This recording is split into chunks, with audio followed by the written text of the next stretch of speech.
വനിതാ സംവരണ ബില്ലിൽ ലോക്സഭയിൽ ചർച്ചകൾ തുടരുന്നു. ബില്ലിൽ കൂടുതൽ ചർച്ചകൾ വേണമെന്ന് ഡോക്ടർ ശശി തരൂർ.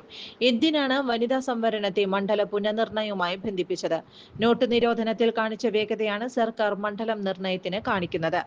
ഡിലിമിറ്റേഷൻ എന്നാൽ അധികാരത്തിലെ ആഴത്തിലുള്ള മാറ്റമെന്നാണ് അർത്ഥം.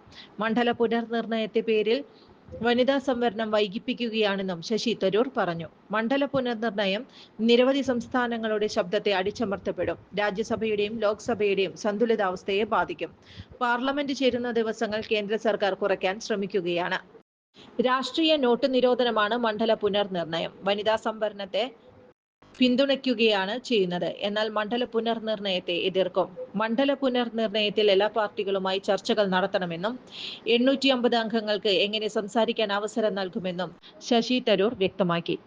ചുരുങ്ങിയ ചിലവിൽ വീട്ടുമുറ്റത്തൊരു വിളക്ക്, വൈദ്യുതി വേണ്ട, ബാറ്ററി വേണ്ട, പൂർണ്ണമായും സോളാറിൽ പ്രവർത്തിക്കുന്ന ലൈറ്റുകൾ നിങ്ങളുടെ വീടുകളിലോ സ്ഥാപനങ്ങളിലോ എവിടെയായാലും സ്ഥാപിച്ചു കൊടുക്കുന്നു.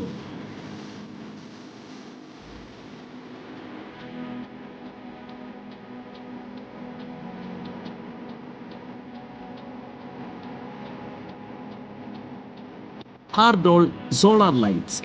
കൂടുതൽ വിവരങ്ങൾക്ക് വിളിക്കേണ്ട നമ്പർ 9447132148.